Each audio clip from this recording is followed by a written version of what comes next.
దరఖాస్తు ఇవ్వడం జరిగింది. No action, only complaints. So ఫిబ్రవరిలో ఫైనల్ ఓటర్ లిస్ట్ పబ్లికేషన్ అయిన తర్వాత తహసీల్దార్ దగ్గరికి వెళ్ళిన ఆఖరికి, అమ్మ నువ్వైతే మా తహసీల్దార్ ఇక్కడే ఉంటావు, మ్యాజిస్ట్రేరియల్ అధికారాలు ఉంటాయి అని చెప్పి 28 ఫిబ్రవరి 2024 నాడు ఇంకా ఎలక్షన్ నోటిఫికేషన్ వచ్చే కంటే ముందే 28 ఫిబ్రవరి 2024 రోజు తహసీల్దార్ దగ్గరికి కూడా పోయి మళ్ళీ ఇదే కంప్లైంట్ కాపీని, ఓటర్ లిస్ట్ కాపీని వారికి అందజేయడం జరిగింది. ఇది 3వ కంప్లైంట్. జిల్లా స్థాయిలో ఎవరికి చెప్పినా మా బాధ అరణ్య రోదన అవుతుంది, దున్నపోతు మీద నీళ్లు పడ్డట్టు అవుతున్నాయని అప్పుడు ఉన్నటువంటి తెలంగాణ రాష్ట్ర ఎన్నికల కమిషనర్ గౌరవనీయులు వికాస్ రాజు గారికి 15 ఏప్రిల్ 2024 రోజు ఇదే ఆఫీస్కి వచ్చి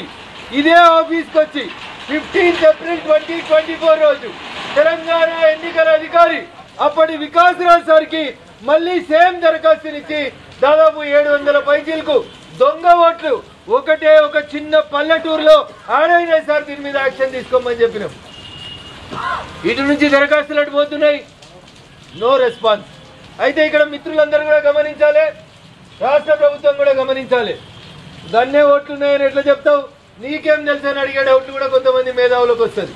అందుకని ఐలాపూర్ అనే ఊర్లో ఎన్ని ఇళ్ళు ఉన్నాయి, ఎంతమంది ఇంటి పన్ను కడుతున్నారు, అధికారికంగా రైట్ టు ఇన్ఫర్మేషన్ కింద పెట్టి ఐలాపూర్ అనేటువంటి గ్రామ పంచాయతీలో ఎన్ని ఉన్నాయని అడిగినాం.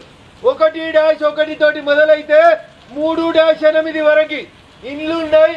ఈ ఇండ్ల సంఖ్య ఇదని చెప్పి గరిపట్టి హౌస్ ట్యాక్స్ కట్టేటువంటి ఇండ్ల డోర్ నెంబర్లు, ఆ ఇంటి యజమాని పేరు మొత్తం కూడా శాస్త్రీయంగా తీసుకున్నాం.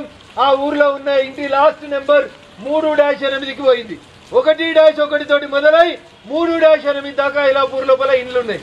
ఇది నేను చెప్తున్న సొంత కవిత్వం కాదు, ఐలాపూర్ పంచాయతీ సెక్రటరీ ఇచ్చినటువంటి ఇంటి పన్నుల రిజిస్టర్, గరిపట్టి రిజిస్టర్ అధికారికంగా దరఖాస్తు ఇవ్వడం జరిగింది.